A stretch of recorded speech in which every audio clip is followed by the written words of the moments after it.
Faut commencer par un jeu. On commence par quel jeu? Ni oui ni non. Ou alors ni oui ni non, ni Israël ni Palestine.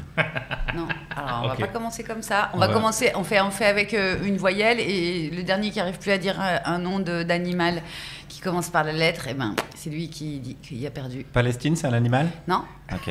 Attends, Guillaume recommence. Guillaume choisit la lettre. Choisis un Choisis- petit bac, quoi. Allez, c'est un petit bac. Choisis Choisis la lettre. Guillaume. V.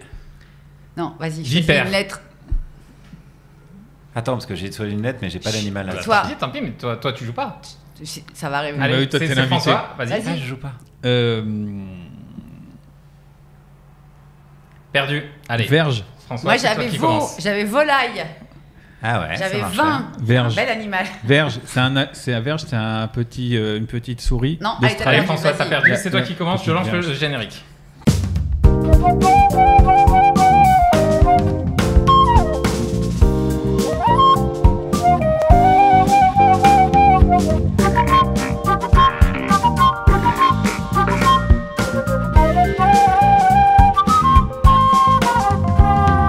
La Fabrique, le podcast qui parle de création avec les créateurs.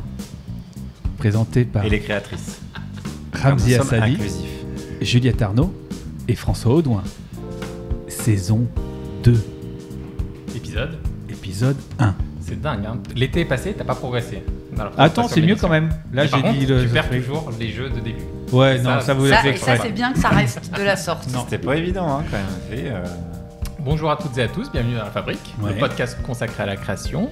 Saison 2 avec Juliette Arnaud. Bonjour. Bonjour Juliette. On va rappeler qui tu es pour ceux qui découvrent le podcast sur la saison 2. Ah. Peut-être. Est-ce que tu peux nous dire tes métiers? Une vache. Miss une vache, France. tout simplement, une vache. Miss France 1987. Ah oui. Une vache. Non, je voulais dire une vache, ça commence par un V. Ah oui, il y avait une vache, mais j'avais Ouais. dit veau, donc de toute façon, Ouais. je te l'aurais pas accordé. Ok.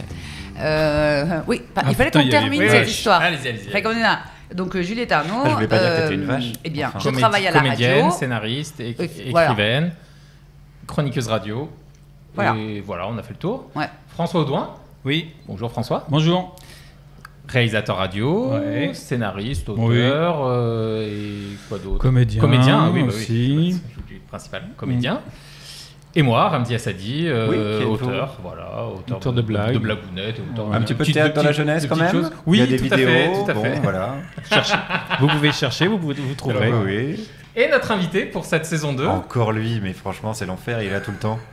Ouais, mais ça- comme notre invité pour la première de la saison 1, Guillaume Meurice. Bonjour. Bonjour Guillaume. Bonjour Guillaume. Bonjour. Alors on a réinvité parce qu'on s'est dit que la première fois, bon déjà c'était vraiment un très bon épisode. Je pensais que t'allais dire. Oui, alors je l'ai- tellement nul. alors, On s'est dit, pour, le coup, alors. pour le coup, je l'ai réécouté, il Ah. est très très mal mixé. Oui, mais Il d'accord. est Vraiment, c'est pas Sur très la agréable forme, à écouter. voilà, sur la forme, c'était naze, au mais casque ou machin. Sur le Au fond, mieux. vraiment Wow. c'était. Non, Et- on en a c'était pris. intéressant. Mais on s'était arrêté au début de Guillaume. Je sais plus du tout où on s'était arrêté. Eh ben, Depuis, il s'en est passé des Ramzi choses. a réécouté le premier épisode, Oh là là. donc il va Oui. pouvoir te dire précisément où est-ce que tu Très t'es bien. arrêté. Non, c'était surtout, il y a un point qu'on n'a pas abordé, c'est l'écriture de romans. Ah oui, c'est vrai, on Parce n'a que pas t'as parlé. écrit Non, combien de livres. de livres. Parce que finalement, de Oui. romans, Oui, c'est vrai. c'est ce qu'on se disait la dernière fois, finalement, de romans, ce qu'on appelle purement un roman, il n'y en a qu'un. Les autres, ce sont ou des Il y en a récits, ou des... Ah, bah, c'est ce que Cosmé, Cosmé. 2018. Et- Cosmé, pour toi, c'est un roman Ouais, parce que c'est romancé quand même. Ouais, c'est un récit de vie, ça part de faits réels, basé sur des faits réels. Ah, alors Mais moi... évidemment, c'est romancé. Ok, Juste, très bien. Vous pouvez expliquer pour ceux qui Ah oui, n'ont pas pardon. lu Cosmé ce que Alors, c'est Cosmé, c'est exactement déjà c'est ton premier livre, c'est ta première publication. Ouais, tout à fait. Je pensais que tu allais faire une chronique sur Cosmé. C'est pas encore un classique. C'est Dès que ce un- sera un classique. Quand ça sera un Donne-moi classique. 50 ans. C'est un récit de vie qui part de la vie d'un ami à moi qui était mon régisseur à l'époque où je jouais dans les toutes petites salles au théâtre populaire du Rénitas dans le 20e, qui était à la fois régisseur et poète. Et clairement, bon, il le sait maintenant, il était meilleur poète que régisseur. Et en écrivant de la poésie, il a trouvé un sens de lecture, on va dire, quelque chose un peu caché, dans un poème de Rimbaud qui est mythique, qui s'appelle Voyelle. Et en discutant avec lui à la fin des spectacles, je me suis longtemps demandé comment l'aider à un peu, on va dire, protéger cette découverte. Or, ça n'existe pas dans le droit français. Découverte littéraire, ça n'existe pas. Donc, c'est pas comme un trésor où il y a des règles très précises. Ni comme, je sais pas, la découverte d'une Qu'est-ce que tu entends par protéger sa découverte? Qu'on se dise, c'est lui qui a découvert ce truc-là. Okay. Exactement. Et en discutant avec lui, et puis après, ça a duré longtemps, parce que ça devait être en 2010, 2011, quelque chose comme ça, et puis le livre est sorti en 2018. Mais quand j'ai commencé à bosser à France Inter, j'ai eu pas mal de contacts avec des maisons d'édition qui voulaient à chaque fois faire des recueils de chroniques, donc je disais à chaque fois non. Et une éditrice avec qui j'ai discuté à Flammarion m'avait dit mais t'as pas autre chose, et je lui ai raconté cette histoire. Elle m'a dit vas-y banco, écris-le, ça m'intéresse. Et toi, le fait d'écrire l'histoire, enfin son histoire, ça t'a pas paru, c'était totalement différent d'écrire une chronique ou écrire autre chose. Comment tu t'es senti capable tout de suite de le faire? Ouais, alors j'ai pas trop de complexe. Alors, j'ai pas de complexe d'infériorité ni de supériorité, donc je considère que tout le monde peut faire les choses, il suffit de les faire. Évidemment, il y a un contexte sociologique, mais je pense qu'on va pas partir là-dedans dans la discussion. C'est-à-dire on parlait de ça la dernière fois, de se sentir autorisé à faire les choses. Ouais. J'ai aussi grandi dans la presse, dans les écrits, etc. Donc oui, il y a un terreau. Dans une maison où il y a des livres. Voilà, donc évidemment, il y a un terreau fertile à ça. Donc non, mais j'ai essayé quoi. J'ai essayé. Je me suis dit, il avait une vie intéressante. Il y avait évidemment pas que ce secret à raconter. Il y avait toute sa vie qui était assez passionnante. Est-ce que ce régisseur s'est mêlé de l'écriture ou t'as accompagné là-dedans? Il m'a accompagné, mais il s'est pas mêlé de l'écriture, non. Il s'est pas mêlé de l'écriture, mais il m'a accompagné. Je lui ai fait accoucher sa vie et je lui ai posé plein de questions. Alors, il y a des choses évidemment qui dataient, il se rappelait plus exactement. C'est pour ça qu'il y a des parties romancées, il y a des parties qui sont pas dans l'ordre, qui sont pas chronologiques, parce que pour le récit, parfois, pour le rythme, tu es obligé de changer des choses. Et ça permettait donc de raconter sa vie et aussi de, entre guillemets, je sais pas, protéger. Que pour l'éternité, le premier mec qui a découvert ça, c'est Cosme Olvera, et c'est dans ce livre-là. C'est marrant parce que toi, Guillaume, tu crois pas spécifiquement à la postérité. C'est jamais une idée c'est pas Moi, perso? Ouais. Moi, en tant que guillaumeuriste, non, je m'en fous un peu. Mais là, il n'y a même pas tellement d'idée de postérité. C'était plus un... protéger une découverte littéraire, c'est un peu ça. Mais c'était pour mon pote, c'est lui qui y tenait. Oui, voilà, c'est ça. Ouais. Non, mais c'est rigolo parce que en ce qui te concerne, toi, j'ai pas l'impression que le concept de postérité, ça t'intéresse même 2 secondes. Mais même le concept de sens caché dans un poème de Rimbaud, en vrai, je m'en foutais. Hein. C'est juste que l'aventure de faire ça avec mon pote me plaisait à fond. Alors, si vous voulez les détails, avant de faire ce bouquin, le Rimbaldien à dire de référence en France, c'était Philippe Solers. Et il était venu dans une émission de Frédéric Lopez à laquelle je participais à l'époque, réécouter l'épisode 1 qui est toujours accessible. Et à la fin de l'émission, c'est vraiment le poème voyelle, c'est vraiment le poème des Rimbaldiens, quoi. C'est hyper nébuleux, on ne sait pas exactement, il y a plein d'interprétations. Tu peux dire que c'est confus. C'est très confus, on ne sait pas. C'est pas le bateau ivre où en gros il y a quand même des images, là, il y a des images fortes, là, vraiment c'est nimp. Et donc je vais voir Solers à la fin et je lui dis je pense que vous recevez 4 ou 5 courriers de personnes qui vous disent j'ai trouvé le secret de ce poème, mais là moi j'ai un gars, c'est un pote, il est régisseur de théâtre et il avait pris son calepin, il a dit ok, je veux bien le rencontrer, il avait pris rendez-vous avec lui. Et donc j'ai fait rencontrer mon pote, j'ai fait organiser la rencontre Philippe Solers et mon pote à Gallimard. Donc Solers me dit rentrez, moi j'ai dit non, moi c'est pas mon histoire. Donc je les ai laissés les deux et je suis allé boire un coup au café en bas. Et quand Cosme il est revenu, il m'a dit en fait il voulait juste savoir ce que j'avais trouvé et basta, il s'intéressait pas du tout à moi. Donc Cosme il lui a rien lâché. Et voilà. Et donc il y a eu toute une aventure. Moi ce qui m'intéresse dans ce bouquin-là, c'est au-delà du fait que j'ai kiffé l'écrire, c'est l'aventure que j'ai vécue avec mon pote. Parce qu'après on a fini quand même, donc ça je vous raconte le début puis la fin, on a fini à Charleville-Mézières. Dédicacé dans la maison de Rimbaud. Moi ça me faisait plaisir de voir mon pote là. C'était chouette. Et puis le manuscrit de voyelles, donc il y en a un seul et il est à Charleville, il est à la médiathèque. Et le gars il nous a dit je vais vous le montrer, je vais vous le sortir quoi. Et confronté à mon pote à ce manuscrit là, c'était pour moi c'était ça qui était chouette. Je me suis dit tiens voilà, j'ai réussi un truc chouette. Et est-ce que, pardon Ramzi, mais est-ce que le moteur créatif de cette aventure-là, c'est pas justement ce truc de, est-ce qu'on peut pas résumer à ça le fait de, il y a une espèce d'aristocratie littéraire qui pense, qui fait des études, qui analyse. Et en fait, ton pote, il est en marge de tout ça. Et qu'il y a presque certainement un moment où on se fout de sa gueule, on se fout de je sais pas, j'imagine, de ce que vous faites. On vous dit que vous êtes nul. Et puis, il y a aussi peut-être cette envie de comme dirait Émeric, mettre un coup de pied dans la fourmilière littéraire, non ? C'est une expression très spéciste. Oui, il y a clairement de ça. Moi, ça me faisait kiffer que ce soit un régisseur de théâtre qui a vécu la moitié de sa vie au RMI, à l'époque ça s'appelait le RMI, qui trouve ça, alors que les plus grands spécialistes de Rimbaud cherchent ça depuis des années. Et alors, ça a provoqué des trucs de fou, parce qu'on s'ait fait insulter. Les Rimbaldiens en France, je sais pas, ils sont 50. C'est quasi que des gars, et donc ils sont quasi... Ah bon et ils sont tous la moitié morts, et surtout hyper agressifs. On s'est fait complimenter par la moitié et insulter par l'autre moitié. Il y a des gens qui ont écrit des articles en disant qu'on était vraiment des merdes. Il y a un mec... cabale. Il y a un mec avec qui je devais bouffer. Parce que pour le coup, je commençais à être un peu le mec de France Inter, ça. Donc je lui avais écrit, un autre spécialiste, je ne sais plus son nom d'ailleurs. Et il venait de mon coin, de Haute-Saône, etc. Donc on avait ce truc-là. Il me dit, ah ouais, en plus vous venez de Haute-Saône, ça m'intéresse et tout. Et quand on a sorti le bouquin, il n'a plus voulu manger avec moi. Ça, ouais, je veux dire, c'était pas ma guerre en fait.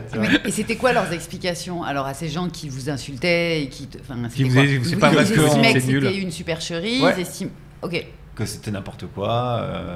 Avec quoi, et le mec argument avait écrit, en fait, j'ai appris après que le gars avait écrit tout un livre pour dire arrêtez de chercher dans voyelles, il n'y a rien à trouver.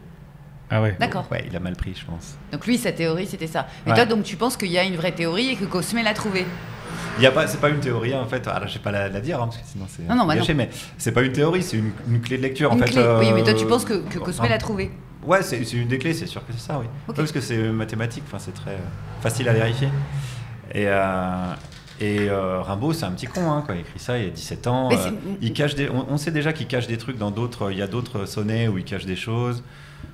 C'est un mec qui aime bien défier l'autorité. Enfin, on connaît un peu la personnalité du gars, qui a été assez étudié en long, à large et en travers. Donc, c'est pas étonnant quand tu connais le truc. C'est pas étonnant, mais c'est plutôt. Enfin, tu te dis, ouais, c'est un petit con assez productif, assez prolifique, mais un petit con quand même. Un petit Guillaume Meurice, quoi. Et sur le processus d'écriture, on a eu pas mal d'invités qui nous racontaient un peu leur rituel. Isabelle Sorrentz, elle écrivait le matin très tôt parce qu'elle elle est très matinale. Thomas Bidien, il avait besoin plutôt d'écrire le soir, après 21h, une fois que toute la famille est couchée, machin. Lui, c'est voilà. Est-ce que toi, tu as un processus, t'as eu sur ce Cosme un processus particulier d'écriture Alors, moi, j'aime pas les rituels. Étonnant. Je trouve que ça t'enferme. Si tu te dis, comme tu dis, j'ai non, écrit mais à 21h et tout, qu'il y a un pote qui t'appelle. C'est que ton cerveau tu sais que ton cerveau est plus frais à un moment. Ouais, ça, j'y crois pas trop. En tout cas, pour moi, j'y crois pas trop. Après j'ai jamais constaté ça. Juste après une émission, par exemple, ou un spectacle. Remarque, non, t'écris parfois après ton spectacle, quand tu faisais des chroniques avec Charline le matin. Non, mais peut-être que quand t'es un peu rincé, quoi. Non, il y a pas. Non, j'ai pas ça. En revanche. Là, je suis sur l'écriture d'un nouveau roman et j'écris 5000 signes par jour depuis mi-août. Okay. Pour quelle raison ? Parce que je voulais essayer ça. Je me suis dit, tiens, essayons et voyons comment ça fait avancer l'histoire. Et je trouve vraiment ça fantastique parce que j'écris donc 5000 signes, ça fait environ 2 pages, quelque chose comme ça. Ouais, alors moi, je compte pas en signes, je compte en mots. Ça me paraît... Je suis incapable de dire 600 mots ? Je sais rien du coup, dans l'autre sens. Je dirais que ça fait ça. Ouais. Parce que les signes pour les auditeurs ou les auditrices, je pense que c'est pas très, c'est plus confus que oui, c'est un truc d'éditeur, c'est vrai. Un roman, ça fait genre 300 000 signes, on va dire, un truc moyen, quoi. Ouais, mais c'est toujours pareil pour les auditeurs. Bon, on va dire que c'est la taille d'un bouquin. Ils voient à peu près la taille d'un bouquin. Oui. Parce que si tu dis 300 000 signes sur un roman moyen, ça fait 5 000 signes, tu vois la proportion, quoi. Ouais, mais de combien de pages le roman ? Tu vois à peu près. Un roman de 150 pages. Et ça fait avancer l'histoire. Et le cerveau, c'est un organe qui fonctionne tout seul. Donc, une fois que tu l'as mis sur un truc, moi, j'y pense dans la journée, sans être le nez sur mon ordi. Je note des idées ou des trucs que j'entends sur mon téléphone et ça me resserre le soir quand j'écris. Ce que vous expliquiez sur le premier podcast avec toi. Ah, voilà. Sur la chronique quotidienne, qui est plus facile qu'une chronique hebdomadaire ou tous les 15 jours. Parce que justement, tu as une mécanique qui se met en branle et qui. Parce que c'est un muscle. Enfin, ce sont des muscles qui est sollicité de manière régulière. Ils répondent beaucoup plus régulièrement en fait. Ouais. Et surtout... Non mais le truc des 5000 signes, moi je voyais ça aussi comme un truc une obligation de rendement. Non, pas du... enfin, oui, de fait, c'en est une, mais ça facilite la chose parce que t'as pas besoin quand tu te remets dans ton truc de te dire. Alors attends, où j'en étais ? Ah ouais, il y avait ça. Enfin, je l'ai en tête depuis mi-août. Ouais. Donc je me dis, j'écris jusqu'à la fin. T'as 5000 signes minimum ou tu... Oui, minimum. Ouais, ça m'est arrivé de faire plus quand je suis dans le train. Ouais. Mais ça fait avancer l'histoire. Et puis après, je me dis, j'aurai une grosse base, je relirai tout, je couperai. Moi, je fonctionne comme ça. J'écris une grosse base et après, je passe dessus. Jusqu'à ce que j'en ai marre. C'est un roman. C'est un roman. Ok. Non, parce que je rappelle aux auditeurs et aux auditrices qu'il y a longtemps, il y a des années de cela, avec Guillaume Meurice, nous avions régulièrement une conversation, à l'antenne même parfois. Ça arrivait. Où Guillaume nous expliquait qu'il voyait aucun intérêt à la fiction. C'est faux, j'ai jamais dit ça. Non, mais ça, c'est vraiment de la mauvaise foi. Et je m'y connais. J'ai toujours dit, je suis moins sensible. Je vous le diffuse. Je suis moins sensible à la fiction qu'au documentaire ou aux essais. En tout cas, ce dont j'ai l'impression, de manière extérieure, c'est que ta position et tes goûts ont évolué entre... j'espère, oui. Mais pas là-dessus. Non, je suis toujours moins sensible à la fiction. Là, je lis de la fiction, mais un peu pour voir comment les autres ils goupillent leur machin. Ah bah oui, ça me semble... Je me dis, tiens, ah ouais, d'accord, il fait comme ça, c'est nul. Ou alors je fais, ah le bâtard. Ah ouais, Dumas, c'est pas mal finalement. Mais Dumas. Exactement comme quand j'ai commencé le One Man Show, j'allais voir des One Man Show. Oui, ça me semble logique. Il y a des trucs où je me disais, putain, c'est génial, j'arriverai jamais. Et des trucs où je me disais, ah ouais, lui, il en vit. Mais je pense que ça va aller alors. Il y a toujours les deux, quoi. Et alors, par exemple. Quand tu fais... Ah, pardon. Non, vas-y, Juliette. Non, mais en ce moment, par exemple, qu'est-ce que tu lis comme auteur de fiction ? Moby Dick, parce que c'est une histoire qui a trait au monde de la mer. Donc ça sert aussi pour enrichir le vocabulaire, l'imaginaire, toutes ces choses-là. Enfin, je sais pas comment tu décris le grand large alors que tu es dans un train Paris-Rennes qui roule à 300 km/h au milieu de la forêt. Donc ça me sert à ça, ouais. Okay. Puis je kiffe, en vrai, ça me fait kiffer d'écrire, de lire. C'est que du plaisir, je dirais. Mais d'ailleurs, quand tu fais de la fiction, généralement, elle s'appuie sur des trucs réels. Le Cosmé, du coup, c'est une histoire inspirée de ton pote. Le Roi n'avait Paris, c'est un personnage qui a existé, voilà, je m'écartais quand même du réel. Mais tu t'ancres toujours dans une histoire. Toutes les fictions. Mais oui, toutes les fictions. Il n'y a pas de fiction qui soit... Il n'y a pas toujours des fictions où les personnages ont existé. Non, pour le coup, c'est la en l'occurrence, les deux romans, les personnages ont existé. Dans le troisième, non, il y a zéro personnage qui existe. Oui. C'est des animaux en plus. Non. Enfin, il y en a, mais pas que. Non, je suis parti. Vous voulez comment j'ai goupillé ce roman-là, rapidos. Je suis passionné par les orques. Bon. Orques. Et je voulais écrire un livre d'entretien avec des gens qui côtoient de près ou de loin des orques. Des scientifiques qui étudient le langage, des plongeurs, des photographes sous-marins, etc. Et je me suis rendu compte assez rapidement en discutant avec vous notamment que les gens s'en foutent. On n'a vraiment rien à branler. Alors moi j'étais là, mais si, c'est passionnant, ce qui donnait assez rapidement des discussions de dîner de cons. Oui, mais raconte-nous les orques, Guillaume, on t'invite mercredi soir. Et donc le même principe que quand tu veux faire avaler un médicament à un chat, tu le mets dans la pâtée. Je me suis dit, les gens, ce qu'il leur faut, c'est des histoires. On va leur raconter, il était une fois... Jean-Jean à la plage. Il s'est mis à la fiction parce qu'on est des cons. mais qu'il est gentil. Il est gentil, c'est de la générosité. Mais quelle bienveillance. Je me plie volontiers à votre inclination naturelle, à la fainéantise et au manque de curiosité. Non, c'est pas vrai. En plus, je trouvais ça plus rigolo à écrire aussi qu'un simple livre d'entretien. Non, mais je kiffe de prendre tes petits personnages, tu fais machin, ils rencontrent machin, tout. Ça, c'est assez marrant à faire. Donc j'ai écrit une histoire et mon angle était aucun orque ne s'est jamais attaqué à l'humain à l'état sauvage. Aucune orque n'a jamais buté un être humain. Et là, ça commence par un mec qui est retrouvé sur la plage éventré avec des blessures. Et ça, il n'y a aucun doute, c'est une orque qui l'a buté. Ça se passe à Tarifa en Espagne, en ce moment même, où des orques s'amusent à défoncer des gouvernails de bateaux. Donc il y a quand même un peu un ancrage dans le réel. Mais alors ça, pour le coup, c'est arrivé après. Je me suis dit, tiens, je vais le faire là, puisque c'est là où ça se passe. Voilà. Ok. Et pour le moment, les scientifiques, de ce que je sais, savent toujours pas précisément. C'est un jeu, a priori. Voilà. Un jeu. Mais non, parce que tout de suite, ça a fait naître des C'est légendes le mot urbaines. ouais. Il y La avait nature se une rebiffe. vieille orque qui avait Ouais. déjà subi des choses affreuses et qui A priori, était en non. vendetta. Et Non. tout ça, c'est ça, pour le coup, c'est le genre de fiction que les êtres humains fabriquent et qui sont haïssables, je trouve. Oui, je suis d'accord. Parce que dangereuse, parce que en fait c'est plus une forme de propagande, pas fasciste, mais reste une propagande qui va dans le sens d'un récit qui est toujours le même en ce qui concerne les animaux. Oui. Et C'est-à-dire- ça fait du clic si tu mets sur ton article Vieille les orques orque. jouent avec des bateaux Voilà. dans le détroit de Gibraltar, on s'en fout. Mm.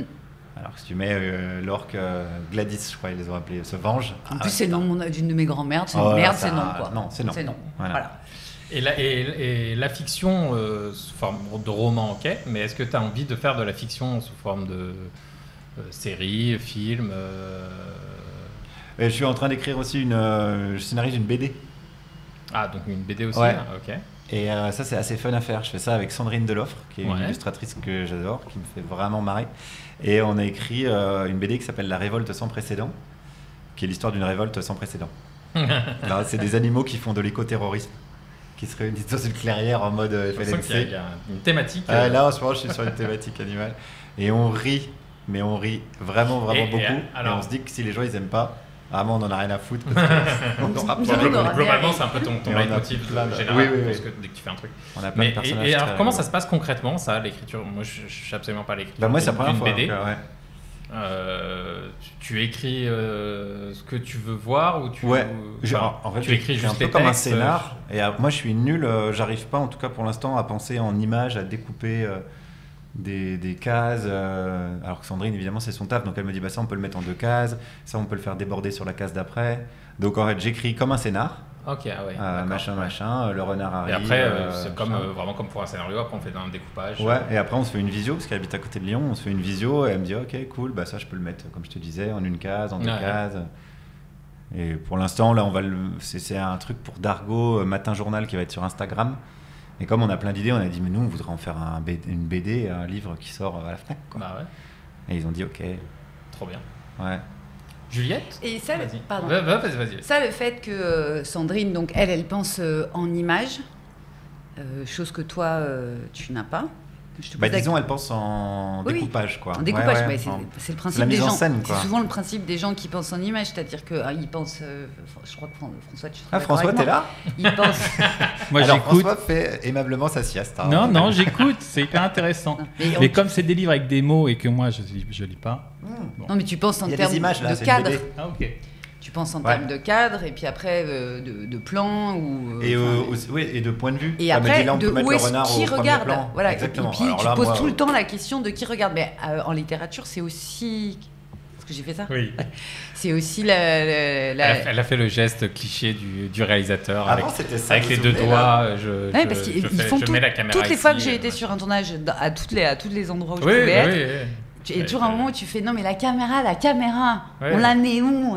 Elle regarde qui? En ton cul, on la met. Non, mais c'est ça, alors le ça, pour geste. le coup, c'est hyper utile parce que tu expliques Oui. à quelqu'un, on fait ce plan-là, en faisant le V pour montrer, Oui, on fait ce c'est plan-là l'angle, en fait, contre-champ, c'est- et tu fais ça, le plan large, et tout le monde a compris. Ok, oui. Je fais le Ouais, peu. mais c'était Alors juste, bravo Ramzi de mettre une ambiance. C'est Ouais, juste pour ouais. moquer de Juliette. Je fais la hein. police du cinéma, Voilà, j'explique. merci. Et donc Sandrine, tu nous disais, elle pense en termes d'image. Comment, question au pif, comment tu imagines que c'est fait son cerveau et donc sa créativité? C'est-à-dire non mais dû à quoi? Est-ce qu'elle t'en a déjà parlé? Est-ce qu'elle l'a déjà évoqué? Comment est-ce que quelqu'un se retrouve à penser en termes d'image? Quand on a eu Thomas Biguin, par exemple, on a appris qu'il a passé 10 ans de son enfance à aller au cinéma 3 fois par semaine Ouais, y a pas d'autre solution. parce qu'il Ah avait une femme qui était ouvreuse au cinéma autour de lui. Dans le cas de Sandrine, tu penses qu'il y a ça aussi? Bah, faudrait lui demander, mais je pense que oui. Il faut lire, regarder ce que font les autres, et puis Et il faut y avoir habituer accès. ton donc. cerveau. C'est pour ça que tout à l'heure, quand j'ai dit, moi, je pense pas du tout comme ça, j'ai dit pour l'instant, parce qu'il suffirait. Oui, ça peut. Enfin, oui, c'est une. C'est pas quelque chose de d'inné, je veux dire. Forcément quelque chose d'acquis. Non. d'acquis, bien sûr, mais il y a après beaucoup de travail. Enfin, je veux dire, avoir envie d'y passer du temps. C'est sûr. Voilà, et la photo, c'est bien la même chose aussi. C'est une affaire de cadre, c'est de penser en termes de cadre. C'est un langage, quoi. C'est un autre langage. Ouais. Et toi, c'est la première fois que je faisais ça, je trouvais ça super. Toi, Juliette, quand tu as réalisé le film, Arrête de pleurer Pénélope, c'est toi qui l'as réalisé. Ouais, co-réalisé, voilà. Justement, quelle était ta part? Est-ce que toi, ta part, c'était sur le penser en image ou c'était non, mais c'était bien ça le drame. Principalement les dialogues ou Non, moi c'était ça le drame, jeu. c'est que en fait, moi, j'avais jamais pensé que ce truc que dans ma tête et en termes de dialogue. Et je continue, les dialogues continuent à me faire hurler de rire. Tout le reste, c'est pas du cinéma. Dans le film, il n'y a pas un parti pris, tu veux dire. Ouais. Il n'y a pas il n'y a pas de parti idée, pris, il y a pas de... Moi, je pense que j'ai beaucoup de défauts, mais je fais des choses qui sont... On ne peut pas ne pas me reconnaître que je fais des choses typées. Oui. Voilà. Oui. On reconnaît ta patte quand tu fais quelque chose. Voilà. Je me suis fabriquée, bon, à 50 ans c'est un peu normal, mais ça y est, je commence à savoir à peu près nanana. Quand je me suis retrouvée à faire du cinéma, c'est un endroit que j'aime beaucoup, le cinéma, mais comme spectatrice, en revanche, c'est le moment où le matin même du premier jour, j'ai réalisé que... Pour le coup, tu as réalisé.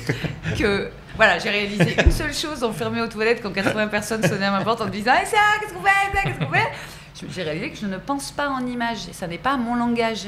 Moi, mon langage, c'est les mots et les mots. Parce que ça t'intéresse moins. Et les animaux aussi, mais les mots. Et le co-réalisateur, la co-réalisatrice, elle était un peu plus, mais pas suffisamment pour que ça fasse un bel objet et pour que ça compense ma nullité. Et aujourd'hui, est-ce que maintenant, est-ce que je referais ça? Ouais. Est-ce que tu referais un film ça te brancherait de refaire un film en pensant en image justement? Mais je pense pas que je pense toujours pas que j'en suis capable. Par contre, j'adorerais réaliser un film avec quelqu'un qui lui aurait cette cette personne aurait la passion de ça, et on serait capable de bien en amont, avant le tournage, au moment de l'écriture, grâce au dessin et tout ça, qu'on arrive à faire que les deux mondes ça, c'est difficile. S'intègrent. Et sur Pénélope, pourtant, c'était écrit depuis longtemps. Donc il n'y a pas eu un passage justement à se dire comment on transforme ça en... Mais ça fait, en fait, c'est comme passer le cinéma. Moi, ça m'a fait l'impression de passer de la 2D à la 3D et sans avoir de formation. Ouais. Il y a trop de choses en même temps à penser. Il y a toute la technique qui est déjà un bordel noir, les différents corps techniques, tout le monde tire pour lui. Le mec de la lumière, il va tirer pour lui, c'est normal. Le type du son, il va tirer pour lui. Dès qu'il y a une vache qui pète, il jette son casque par terre. Il se dit non, mais non. C'est ridicule. Tu vois, moi, ça m'apparaissait par exemple ridicule. Qui mange des M&M's. Non. Et la scène où il jette son casque. Il faut parler à tous les acteurs. Là, tu te rends compte que nous, on venait du théâtre. Ils sont des cons, rappelons-le. Exactement. Nous, on était ultra disciplinés parce qu'on venait du théâtre et surtout de notre théâtre à nous. Donc, il avait fallu être très, très, très, très, très, très, très modeste et discipliné. Là, on voyait arriver des acteurs qui ne savaient pas une broque de texte et qui, objectivement, n'en avaient rien à foutre. Pas tous, mais certains. Après, même ceux qui ont bien travaillé, qui sont bien sages, bien mignons, tout à coup, ils sont perclus d'angoisse le jour même, va passer 3/4 d'heure à faire la babysitter, alors qu'en même temps, tu as le chef-off qui te dit moi, je travaille plus avec ce connard. Tu deviens... ça, c'est ce qu'on disait sur tous les projets, c'est de la gestion humaine, 90% et 10% humaine, technique, t'as tout en même temps à faire, et moi, mon cerveau, il ne sait pas faire ça. Là, tu parles du grand dimanche soir, c'est ça? Le dimanche? Oui. Mais c'est pareil dans tous les projets. Oui, c'est la même chose. Un projet en 3D. Mais en fait, c'est que c'était trop lourd. Il y avait trop de monde par rapport au théâtre. Puis par rapport à moi, mes capacités, voilà. Mais par rapport à ton expérience, il aurait fallu que je sois un peu plus humble. Vas-y, François. Il y a un truc. François. Il y a un truc quand tu parles, je pense à quelque chose te concernant. Je pense que peut-être que la difficulté de la gestion humaine, tout ça, a été accentuée par le fait que c'est d'abord le fait que tu n'as pas su peut-être le voir en image, parce que tu l'avais écrit pour le théâtre. et que l'écriture... Non, je l'ai pas écrit pour le théâtre. Bah, ton histoire. Bah, pas du tout. Ton histoire, Ok. là, ton truc On là. avait 2 pièces de théâtre, Ouais. les gens nous tannaient pour qu'on fasse un film, Ouais. pour des très mauvaises raisons, hein, pour faire de l'argent. Nous, on s'est dit, ah, c'est rigolo le cinéma, ça nous changera du théâtre. Et on a dit, par contre, on n'adapte pas nos pièces. Oui, c'est Ah, une autre, pardon, j'ai cru que On va c'était une écrire adaptation. un scénario. Et Ah, on a moi aussi, écrit je pensais que c'était une c'était adaptation. encore une autre histoire. D'accord. En tout, avec ces 3 personnages féminins, Hmm. on a écrit une histoire où elles ont pris 10 ans. Dans D'accord, le pardon, troisième. pardon. Enfin, on a pris des filles de 30 ans, Ouais, et mais il y la avait, laissée, il elles en y avaient avait 40. quand même un truc facilité Il y avait un lien avec les personnages pièces. les personnages existaient Les déjà. 3 principaux, Et oui. vous les connaissiez Sauf très qu'on bien. les mettait dans un environnement Oui, oui, qui totalement, n'était ouais. absolument Ouais. pas le même. On était à la Ouais. campagne au lieu d'être à la ville. On Oui. faisait surgir des personnages. Vous aviez déjà fait les 2 pièces. Oui, Ouais. Donc, Non, mais ce que je vous veux les dire, connaissiez c'est- quand même déjà très bien oui, vos mais personnages. ça, oui, mais ce qu'on faisait nous, ce qu'on Mm. fait nous dans le film, c'est pas mal. C'est très cohérent avec. Tous les autres, ils sont mieux. Mais non, ils sont très bien. Mais par contre, nous, c'était pas notre métier de les faire. Oui, oui. C'est un métier, c'est compliqué. Et quand Mm. tu apprends ça, ça fait comme un dépucelage à la tronçonneuse, quoi. Ouais, mais et du coup, ça tente pas du tout là en ayant connaissance de tout ça, en ayant du recul là-dessus, de retenter une réalisation, un truc, Ben, tu vois, de retransformer, pas La- forcément. moi, la même culpabilité- pourquoi pas d'ailleurs Pénélope, tu vois. bah, la culpabilité que j'ai ressentie. le refaire. Non, j'ai eu l'impression de voler la. Enfin, je sais pas. Alors, Dieu sait que ce film, il a pas coûté cher ni rien, mais moi, j'ai eu la sensation de prendre la place de gens qui la méritaient plus que moi. Enfin, je me suis Non, ça, raconté. faut arrêter ça. Oui, d'accord, Ouais. mais moi, je me suis quand même raconté beaucoup de merde dans les années qui ont suivi. Et puis, les gens, ils y sont allés aussi à. Ah, ils aiment bien, oui. Mais ça, on s'en fout, ça. On s'est bien fait dégeler, quoi. Oui, mais tu sais, quand t'as une estime de toi qui est pas hyper Oui. bien Bah, installée, là, solide. vraiment, la dernière chose à faire, c'est de compter sur les gens. Pour rebâtir Oui. ton estime de Non, toi. mais Parce qu'ils n'ont pas le est-ce Mais même à que- l'époque, je savais pas. Ouais. Oui, c'est ça. fallait pas Aujourd'hui, t'es quand même plus solide là-dessus. Je sais pas. J'en sais rien. Dit-elle en pleurant. Ah, non, mais oui, parce que je suis pas solide. Je suis plus solide parce que je m'expose le moins possible. Mais après, Voilà. moi, je trouve Ah, quand même... François Oui, oui, parce que j'avais pas fini ce que je voulais dire. Oui. Je trouve que Juliette, alors je bon. sais pas, parce que j'ai à la fois pas vu ta pièce, j'ai pas à la fois vu ton film, mais je vois comment tu écris aussi pour la radio. Et je pense que... Mal. Non, justement. Et tu as une écriture, mais et le théâtre se rapproche de la radio dans ce sens où en fait l'action passe beaucoup par les dialogues. Et je pense que vous avez écrit, enfin, je veux dire, énormément de dialogues dans votre pièce, et que le passage au cinéma, c'est plus du tout la même écriture. Mais On a bien sûr. l'impression que c'est la même chose parce que c'est un scénario, il y a des dialogues, mais en fait Mais ça n'a pas plus du rien tout, à voir. pas du tout, C'est il comme a la raison. série télé. En fait, l'action passe par le dialogue et en ce sens, le théâtre et la dramatique radio et la série télé sont très proches. Ouais, alors que le cinéma, c'est complètement autre chose. Bah, C'est pour ça que certains acteurs sont très bons au théâtre et mauvais Et au inversement. cinéma. Et inversement. Ouais. Ouais. Bah, après, il y a Ouais, aussi. ça dépend beaucoup des metteurs en scène aussi. Non, mais je pense pas. Ça Oui. dépend Oui, des metteurs mais en scène, par ça exemple, dépend de comment tu Pierre imprimes Arditi. ou pas il y a des gens qui Encore plus impriment ou long, pas quand l'image. Francis Ouais, Il ouais. y a des acteurs de théâtre, par Fabrice exemple, qui Lucchini. sont invraisemblablement bons, et puis tout à coup, ils passent au cinéma et C'est moyen. ils sont pas mauvais, mais par contre, ils impriment pas ou ils ont pas les rôles assez. Ils n'ont pas de rôle assez grand pour la grandeur de leur art. Gérard Depardieu. Non, vraiment pas. Lui, c'est l'inverse. Non, il y a un truc qu'on n'a pas dit quand même, parce qu'on a l'impression de faire croire que c'est hyper compliqué. Quand même, la clé, c'est de faire des trucs que tu aurais envie de voir ou de lire ou d'entendre. Ah c'est oui, mais comme ça, en fait, ouais. que tu peux... Je pense qu'il n'y a que comme ça que tu peux te Oui, rendre mais compte de sauf ce que tu qu'à fais. un moment, et dans satisfaisant. le tournage d'un film, comme c'est beaucoup de prépa, après, tu as beaucoup de gens. Ouais, pendant le tournage, tu peux pas. perds de Mais vue. au montage, surtout. En fait, tu perds de vue à plein d'endroits les raisons pour lesquelles tu es en train de faire ça. Et tu sais plus. Moi, le soir, quand je rentrais et que je pleurais dans mon oreiller, en me disant, je suis une merde, et ben, j'aurais donné n'importe quoi pour attraper une crise de calcul néphrétique et être emmenée pour au moins 4 mois loin de l'endroit où Non, mais j'étais. je vois totalement, Juliette. En revanche, je sais que tu te sous-estimes totalement là-dessus. Non. Non, tu te sous-estimes vachement. Parce qu'en réalité, tu as vraiment une capacité. Et on le voit chaque dimanche quand on fait l'émission, où tu as un truc un peu 180 degrés, je sais pas comment on dit, mais où tu vois un peu tout ce qui se passe et tu arrives à jongler entre le jeu de tel truc, ensuite l'enchaînement. Oui, faut que- mais c'est pas ma faut ça, le responsabilité. C'est Charline qui est en responsabilité et c'est François qui se cogne toute la responsabilité Oui, oui, de faire mais- vivre les uns avec les autres. Oui, Donc oui, moi, mais- j'ai pas mais- peur et donc je peux Oui, oui. effectivement Mais ne pas être. T'as l'impression que t'es un peu monotache, mais en réalité, es quand même multitâche quand tu fais. Quand j'ai la sensation que ça ne repose pas sur mes épaules. Voilà. Mais c'est pour ça que je suis persuadé que tu pourras réaliser une bête de film parce que si tu es bien entouré. Oui, voilà, c'est avec qui tu travailles aussi. D'une personne qui enlève. Si les gens font mon travail, moi j'arriverai, je ferai, c'est bien les gars. Je pense qu'il y en a pas mal qui font ça. Qui enlève la charge, la charge mentale de. Ouais, mais est-ce que c'est pas ça réellement être un réalisateur ou une réalisatrice? Je crois qu'il y a beaucoup de réalisateurs différents. Tu peux le faire par étapes aussi. D'abord te concentrer sur les images parce qu'en plus toi tu as vraiment le regard sur un œil, enfin tu vois, t'as un truc esthétique où t'as une obsession là-dessus. Donc tu peux te concentrer d'abord sur les images, ensuite développer les autres trucs avec d'autres réalisations.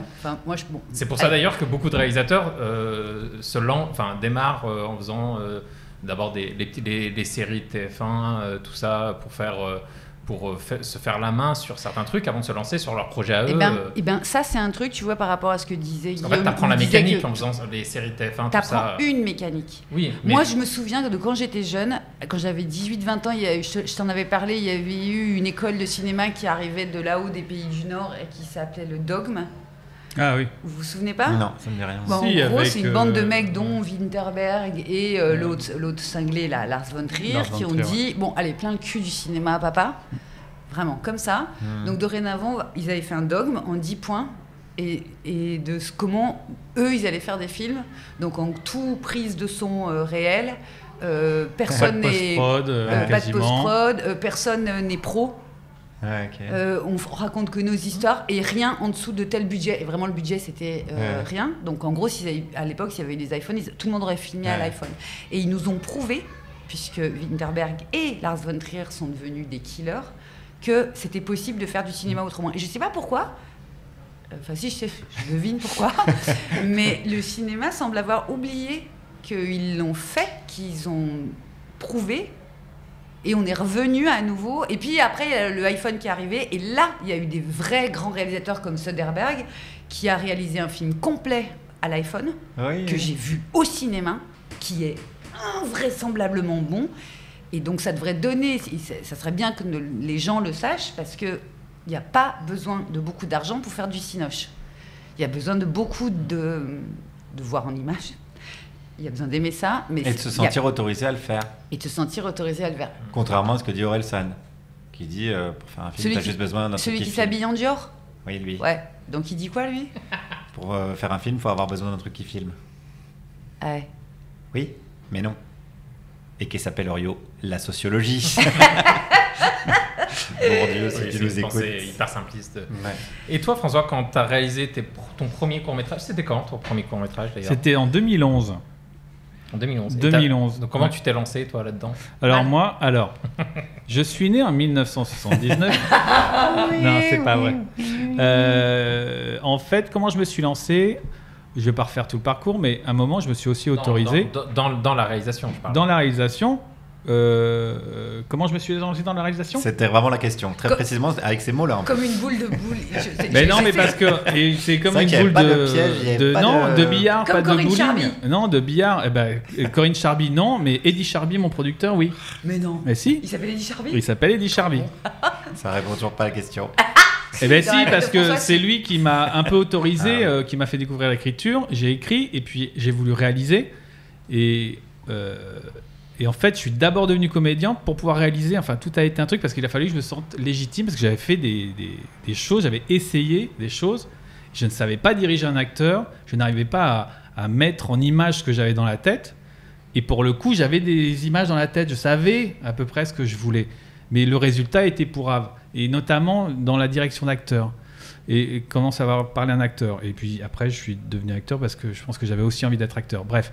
Attends, c'est pas deux choses totalement différentes, là, l'aspect diriger l'acteur et l'aspect vraiment parler d'image que tu as dans la tête et que tu veux retranscrire? Non, parce que l'image, pour moi, c'est pas juste un cadre avec une image à l'intérieur. Pour moi, le cinéma, c'est l'enchaînement de ces cadres-là. Non. Même avant l'enchaînement du montage des cadres qui racontent une histoire, chaque plan, pour moi, il faut qu'il soit plein de plein de choses et pas juste une esthétique. Ce qui, moi, m'intéresse le plus, c'est, en tout cas, ça doit être c'est le comédien, même si je vais pas filmer le comédien, mais en tout cas, et ça doit transparaître dans l'image, c'est l'émotion, c'est l'histoire que véhicule le comédien qui en tout cas m'intéresse. Au-delà de l'histoire, ça j'écris le scénario, je sais quelle histoire je veux faire, tout ça, mais dans comment je crée la vie, et en tout cas comment je crée la justesse et la vérité du truc, c'est il faut que le comédien trouve quelque chose, je sais pas quoi. Et donc comment tu as compensé ce manque de communication je suis devenu comédien, j'ai joué à la comédie. J'ai appris ce que c'était, j'ai adoré. Ouais. Et mon premier film, dedans, à part Sophia Aram, que j'adore. Oui, mon premier film, il y a Sophia Aram, mon premier rôle. Eh bien, tous les autres étaient de mon cours de théâtre. Tous les autres comédiens. Mon premier rôle, sauf le petit garçon qui est Enzo Tomasini, qui a joué après dans Babysitting, tout ça, qui est un super comédien. Et en fait, parce que je les ai pris, parce que je connaissais par cœur et je savais quoi leur dire pour obtenir ce que je voulais, et dans un truc de bienveillance, pas de manipulation et tout. Si. Non. Si. Non, mais moi je juge toujours un truc. Non, mais quand on dit, quand le réalisateur dit je veux obtenir quelque chose de l'autre, t'as toujours une connotation de manipulation. Oui, tu vois, tu veux obtenir, donc tu prends quelque chose. Non. Je savais comment leur parler, donc voilà comment j'en suis venu à faire ce film-là. Moi, je suis à fond. Moi, je pense à fond, au contraire, que c'est un exercice qui, souvent, en plus, il n'y a pas le temps, il n'y a jamais le temps pour rien sur un plateau de cinéma. Donc, très rapidement, ça devient de la manipulation. Faut te faciliter la tâche. À des moments, tu es obligé, mais tu peux manipuler sans. Gentiment. Non, mais sans faire du mal particulièrement. Mais ça fait du mal de toute façon à partir du moment où. Moi, c'est pour ça que le dogme, ça m'avait super intéressé. Comment ça ? Pourquoi manipuler nécessairement ? Je ne comprends pas. Parce que c'est un endroit de domination. Le plateau de cinéma. Tu choisis des comédiens ou des comédiennes pour un truc qu'ils sont capables de faire. Donc tu leur demandes de faire. Pourquoi manipuler pour leur faire faire ? Parce qu'il y aura. Alors, la manipulation, elle arrive très très vite parce que tout coûte cher. Chaque minute de cinéma coûte cher puisque tu as, je sais pas, 20-30 personnes sur un plateau. Le comédien en est conscient aussi. Mais le comédien, il est le premier à en être conscient, à part quand c'est devenu une star et qu'il a le droit d'arriver avec 2 ans de retard et tout ça. Mais sinon, le comédien de base, celui que... Mais pas seulement, pas seulement. Non, je plaisante, c'était gratuit. En plus, j'en sais rien, moi. Non, j'en sais rien. Bref, en tout cas, la majorité des acteurs qui vivent chichement de leur art, ils le savent bien. Donc, ils sont terrorisés parce que ils arrivent les derniers sur la scène, donc on met en place les rails, on met en place la lumière, le décor, et à la fin on leur dit bon alors toi regarde bien entre là et ne bouge pas comme ça parce que sinon et délivre l'émotion que je veux et tout ça. Et là il y a plus de temps en fait parce que les gens du film sont en train de penser à la séquence qu'ils vont installer après. Donc en gros tout le monde commence à te regarder de la sorte. Là il y a du jugement. Elle va y aller Catherine Deneuve, non ? Si, elle va y aller. Tu vois, donc ça te fait monter. Et oui, c'est de la manipulation à un moment parce qu'il faut obtenir. Métier, en fait. C'est le métier de qui ? De se mettre là sur le scotch, de pas tourner la tête de ce côté-là. Sauf qu'il y a une toute petite part. Il y a une toute petite part qui n'est pas que tu peux appeler métier si tu veux, mais qui est une petite part un peu particulière avec ce métier, c'est qu'on te demande de sortir des émotions. Voilà, des choses qui sont ultra intimes. Tu vois à peu près de quoi on parle. Les émotions, j'ai jamais vu ça, mais j'ai entendu parler. Rappelle-toi quand tu étais sur scène, Ramzi. Tu es dans une situation de fragilité. Parce que la plus grande angoisse des êtres humains, c'est d'être jugé négativement par d'autres êtres humains. Exactement. Alors, pour le coup, sur scène, non. Mais parce qu'il y avait 12 personnes dans la salle, que des amis, donc non. C'est les pires, parfois. Ouais. Non, et on les a retrouvés. J'ai eu un bon retour. Donc oui, il y a de la manipulation. Et c'était aussi pour ça que le dogme, c'était passionnant. C'est que c'était un autre rapport. C'est-à-dire, si tu passes au Karcher l'idée même d'un plateau de tournage de cinéma, si tu réduis tout au minimum, si tout devient léger, si tout le monde participe, les acteurs aussi, à la technique, ils sont capables de changer de poste et que tout fait passage, alors tu pètes vraiment l'idée même du cinéma, enfin l'idée économique et le modèle viriliste, hiérarchique et fasciste qu'est un plateau de cinéma. Ouais, pardon, je vais faire ma Adèle Edel, mais quand j'avais lu sa lettre dans Télérama, mot pour mot, ce qu'elle écrit, à mes yeux, ça n'est pas exagéré. Voilà. Non seulement c'est réfléchi, mais en plus c'est vérifiable. Alors je pense que tu as raison, et je pense que c'est une solution de facilité, donc en fait c'est beaucoup comme ça. Mais je pense que tu peux vraiment faire autrement. Et en fait, je pense que savoir diriger, ça s'apprend, ne serait-ce qu'en jouant, en vivant ce que vit le comédien, et qu'on peut faire autrement. Enfin, en tout cas, moi, j'ai pas dit qu'on peut pas faire autrement, mais c'est moi ce que j'ai vu. C'est une espèce de fainéantise, en fait. C'est pas ça c'est pas ce système-là qui a installé le cinéma, que tu fasses de la télé, la moindre merdouille à la télé ou un plateau à 50 bars. En gros, pardon, mais c'est exactement la même organisation qui fait vraiment penser un truc entre le Moyen-Âge et le néolibéralisme. C'est nul. Franchement, c'est nul. Rien n'est jamais remis en question. C'est sans doute le milieu le moins déconstruit de la Terre, de toutes les manières possibles. Oui, mais je suis d'accord avec toi. Mais on peut essayer de faire autrement. Mais ça n'empêche pas de faire des très beaux films. Et alors toi, Guillaume, si tu faisais un film, tu ferais quel film ? Moi, je trouve qu'on se fait un peu piéger peut-être par le mot diriger, parce que c'est pas tellement... Déjà, c'est pas terrible. Ouais. C'est pas terrible, mais j'avoue, j'aime bien, moi, du coup, diriger, parce qu'il n'y a pas d'autre mot. Non, mais j'aime bien la pédagogie, par exemple, et je pense que dans pas très longtemps, je ferai un petit atelier théâtre, tout. C'est ça, j'aime bien. Parce que j'aime bien... Pardon ? Tu vas monter un atelier théâtre ? Ouais, je pense, mais je sais pas, dans 4-5 ans, tu vois. Parce que j'aime bien. J'aimerais tellement... On aura le droit de venir prendre des cours ? Ah, mais de ouf. Parce que je l'ai fait au cours Florent, j'étais assistant en improv, donc j'ai fait ça pendant un an. Mais qui va donner les cours ? Moi ? Ah. Moi, je trouve ça trop bien. Moi, je trouve ça trop bien. En vrai, j'aime bien. Moi, je postule. Je plaisante. C'est parce qu'on se moque de Guillaume, de son jeu en permanence. C'était juste la blague. Mais ça n'a rien à voir. Tu peux être vraiment un très mauvais acteur et un très bon prof. Et on embrasse Fabrice Lucchini. Francis Huster, pour le coup, c'était un bon exemple. Parce que c'est un endroit où tu mets en confiance les autres plutôt, puisque comme tu es dans une situation de fragilité quand tu es sur scène, l'idée c'est de les mettre dans des bonnes conditions pour qu'ils puissent délivrer le meilleur truc. Et c'est pour ça que les profs de théâtre, il y a toujours un espèce de truc un peu gouroutisant. Ah oui. Et les très bons profs, là on va rejoindre la manipulation. Ils te font sortir des trucs de toi-même que tu pensais pas capable. Tu savais même pas que tu les avais. Putain, je savais pas. C'est comme personne s'ils m'a avaient mis des en super confiance pouvoirs. de ouf. Et donc, j'ai envie de te sucer. Non, mais là, alors je vais trop vite. Mais, non, mais par contre, j'ai pas tellement envie de te sucer, mais peut-être je vais le faire. Parce que de toute façon, j'ai la bouche ouverte d'admiration. Ouais, il y a de ça. Donc évidemment, il y a une distance à mettre, etc. Mais j'aime bien cette idée-là. J'ai vu la transformation, j'ai vu ma transformation à moi avec un très bon prof de théâtre. J'ai vu la transformation des autres avec un très bon prof de théâtre.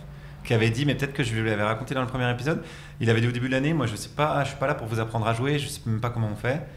Par contre, je peux faire de vous des acteurs et des actrices intéressants. Et ça, je trouvais ça. Et ça passe par quoi ? Développer ta singularité, parce qu'il n'y a que ça qui est intéressant chez un artiste. En gros, quand tu vas voir Cyrano de Bergerac, a priori, tu connais la fin, tu vas pas tomber sur le cul, tu connais la tirade des nez, etc. Et ce que tu vas voir, c'est comment la personne que tu vas voir sur scène interprète la chose. Par le biais du metteur en scène, etc. aussi. Et est-ce qu'elle se verbalise une à un moment ? Singularité. Est-ce qu'elle se verbalise à un moment ta singularité ? Parce qu'à un moment, il te dit, toi, tu prends conscience, ma singularité, c'est telle chose. Non, ça passe toujours par le questionnement. Et il faisait un truc que je trouve pédagogiquement assez balèze. À chaque fois qu'on passait une scène, avant même de dire c'est bien, c'est mal, rentre à jardin ou à court, il disait pourquoi tu as choisi cette scène. Et honnêtement, moi, j'y connaissais rien, je venais de débarquer.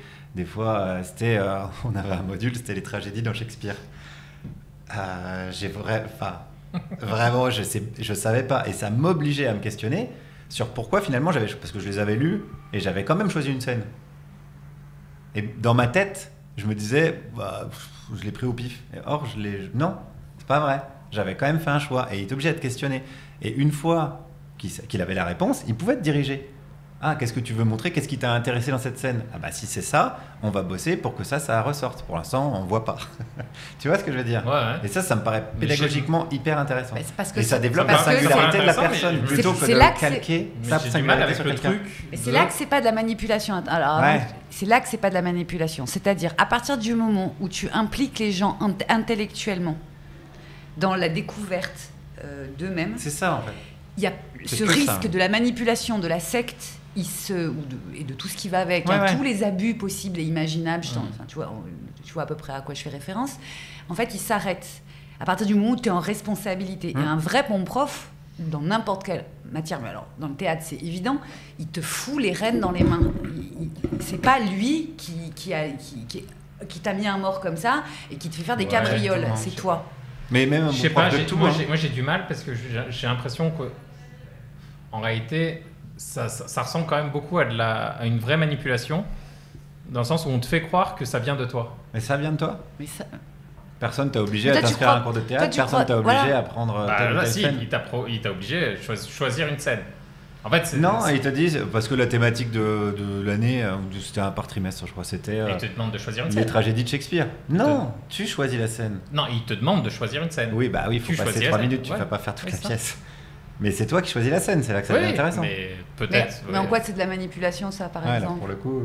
Non, mais en fait, je trouve que le processus global d'essayer de faire ressortir quelque chose qui est enfoui en toi ressemble à un processus global de manipulation. C'est C'est pas un pas, truc alors, enfoui, un peu comme tu les- vois, pas t'as tellement un dit truc enfoui en c'est pas toi, ça. et c'est pas une question de... Non. Il va pas aller chercher, par exemple, tes vieux Bah, traumas, non, c'est pas non, un c'est vieil pas du tout ça. hypnotiseur. Là, par exemple, il n'avait pas conscience, il n'avait pas réalisé qu'il avait choisi la scène. Il pensait qu'il l'avait choisi au pif. Et finalement, c'est une Mais scène. Oui, mais C'était ça, pas c'est pas enfoui. enfoui. Mais Il j'ai avait pas- juste à enlever une demi-peau Oui. morte, Bah, et ça faisait enfoui, comme j'ai ça. fait, ah ouais, C'est- effectivement.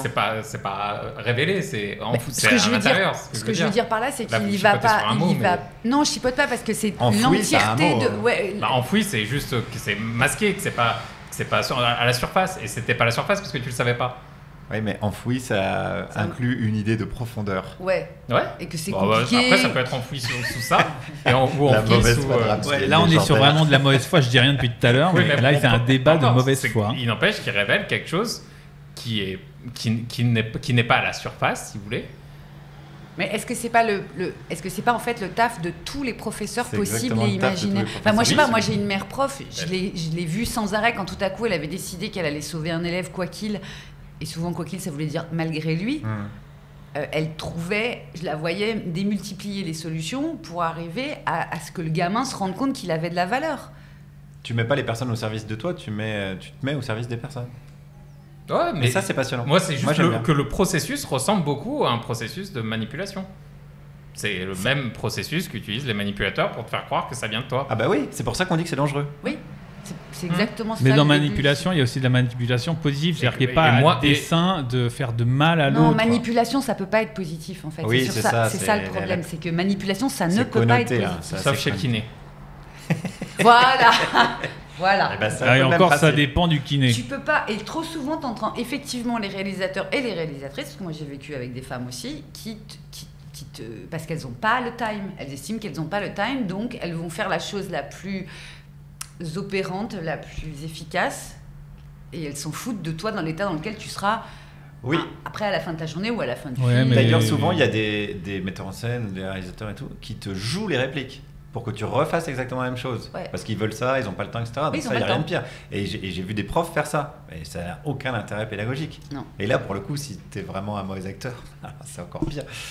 Bah, surtout que tu n'arrives pas à le faire parce que Alors, si c'est tu ça. n'es vraiment pas bien bon, tu es un peu sourdingue. Et donc tu n'arrives pas en Ouais, plus ouais. à reproduire Non, ce non, que puis tu ça viens n'a pas, ça d'entendre. n'a pas d'intérêt. Non. Donc, ouais, la pédagogie m'intéresse. Et ce que vous appeliez la direction d'acteur, ouais, ouais. Après, la réalisation, pour l'instant, ça me. Ah, si, de docu, si, j'ai plein de projets de docu. Ouais. Mais la réalisation de docu, je trouve. Oh, remarque, je sais pas. J'allais dire c'est pas la même chose, mais si, peut-être un peu quand même. Au final, tu racontes une histoire, quoi. Tu cherches le meilleur moyen de raconter ton histoire. Ouais. Comment tu Franchement. diriges un orque? Une orque. Une orque. J'espère qu'on les dirigera le moins possible. Comme ça veut dire qu'elles seront libres, qu'elles seront plus dans les delphinariums. Sauver Willy. Parce que les documentaires animaliers, pour le coup, Ah, il y en a des. il y en a beaucoup. En fait, c'est même pas de la direction d'animaux, c'est vraiment. Mais parce qu'il faut raconter une histoire. Moi, j'ai discuté avec un réal de doc animalier qui me disait bon, moi là, je retourne en Alaska parce que on suivait une famille, une maman ours avec ses petits. Et je dis bah ils ont dû grandir quand même depuis l'année dernière. Et puis bah qu'est-ce qui ressemble le plus à un ours blanc qu'à un autre ourson d'ours blanc. Donc c'est pas les mêmes, triche. etc. Bien sûr. Bah, Oui, mais la sagesse de la pieuvre, il y a au moins 12 pieuvres dans le bordel. Mais c'est ça qui Mais est- c'est pas grave, au mais- final ça fait une histoire. Ben, c'est pas grave. Moi, Sauf que le moi, par exemple, j'ai documentaire- montré la sagesse de la pieuvre à mon neveu. À l'époque, il avait 10 ans. Donc, on s'est retrouvés à pleurer comme des veaux. Et lui et moi, on était vraiment... efficace, on c'est bien était, raconté. voilà. Quand j'ai appris que c'était pas... moi, j'y connais rien, documentaire animalier. Mais comme celui-là m'a vraiment profondément troublée. Et que j'ai décidé de plus jamais manger d'encornets. Et potentiellement plus d'animaux.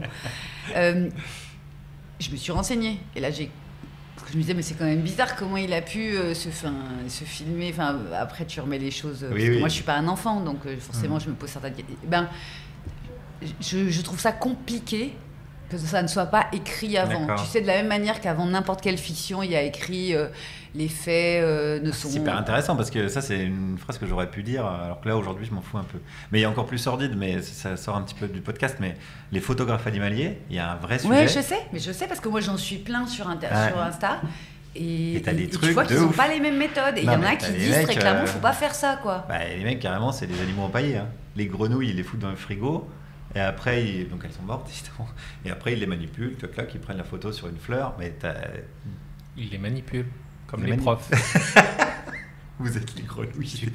Tu mets ton élève dans le frigo, il est mort, tu le sors, tu le mets sur le plateau, et il te fait Shakespeare. Il y avait un mec qui avait chopé un prix, un truc assez prestigieux de la photo animalière.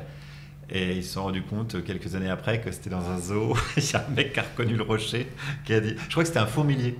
C'était pas un ours, c'était un fourmilier qui vont bouffer les fourmis. Et il y a un mec, je sais plus combien de temps après, qui a fait, mais en fait c'est au zoo, je sais pas quoi, ils ont recoupé. Tu sais, il a reconnu un vieux rocher dans un coin. Bon, le mec ne sera plus jamais publié nulle part. Il y a des trucs sordides, ouais. Faut pas faire ça, surtout que les documentaires animaliers, souvent la cible c'est les enfants. Donc, oui, mais alors pour revenir à ta sagesse de la pieuvre, bon, il y a un vrai sujet parce que c'est pas assumé comme une fiction, c'est ça que tu veux dire? Bah oui. Et pourtant, à quel moment tu peux pas croire que c'est... Est-ce que c'est vraiment assumé comme un documentaire? Bien sûr. Enfin, en tout cas, alors peut-être que mon neveu et moi on est aussi cons l'un que l'autre, mais nous on l'a vécu. Si on pleurait. Tu t'es senti un peu floué, quoi. Tu t'es dit ah merde. Je me suis dit pas floué parce que de toute façon je trouve le film très bien. Et je pense que c'était important et que ça t'aurait gâché de savoir avant que... Non, au contraire. Ça m'aurait mis dans des vrais... Non, je me serais sentie traitée comme une personne adulte. Moi, Là, t'as été manipulée. Et je ne veux pas faire ça non plus, moi, un enfant. Là, t'as été manipulée. Je préfère dire à Hugo, alors voilà, tu sais, c'est un mec, il a un vrai amour des pieuvres et donc il a décidé de faire ce truc sous cette forme-là. Oui, c'est un conte un peu. C'est un conte. Mais moi, je l'aurais vendu comme ça, Hugo. Là, je lui ai menti. En toute bonne foi. Voilà, j'aime pas ça. Moi j'ai discuté. Moi, je veux bien lui mentir, mais quand je sais que je lui mens.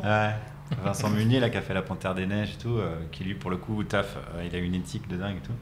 Et il m'a dit, j'ai regardé un quart d'heure et j'ai arrêté, quoi. Lui, il a les codes, il fait, on est d'accord. Bon. Bah oui. Ça, c'est la pieuvre numéro 8. Je trouve ça pas cool. Oui, voilà. C'est un conte. Ok, ça s'entend. Je l'aurais pas fait non plus. Si on est à l'heure on est à -2 avant la fin du monde et il faut que les gamins ils soient ultra au courant de. Oui, je suis d'accord. Faire un podcast sur l'écologie, là, c'est ça, non? Oui, non, parce que là, on est dans la fabrique. Hein. Là, c'est comment tu fabriques un documentaire, une fiction, comment tu racontes une histoire. Oui, totalement. Si, sur la manipulation. Des photographes, des photographes, des spectateurs, des réalisateurs, tout ça, quoi, des profs de théâtre. Mais alors, tu peux dire aux enfants que tous les documents animaliers, il y a sûrement des exceptions, mais même Daktari, même la famille de Suricates, même la famille de Suricates, là, vous voyez pas ce que c'est que Daktari? Je suis vieille à ce point-là. C'est le lion. Oui, qui louchait, Laurence. Je connais bien, c'est de ma famille.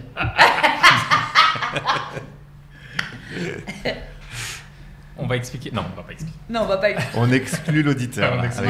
Merci Guillaume. Merci Guillaume. Merci Guillaume. Merci les amis. Il y aura un 3 peut-être. S'il y a une saison 3, ça m'étonnerait. Il y aura une saison 3, ça a cartonné. Ça m'étonnerait. On te retrouve où? Eh bien, le grand dimanche soir. C'est quoi? Une émission réalisée demain de maître par François Audouin.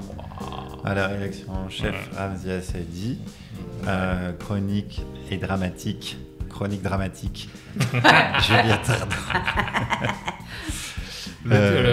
Tous les dimanches 18h 20h sur France Inter. On tournait avec 2 spectacles, avec Maurice 2027 et Vers l'infini, mais pas au-delà, avec l'astrophysicien Eric Lagadec sur le thème de l'infini. Ah mince, on aurait pu en parler un peu de ça. On fera un 3.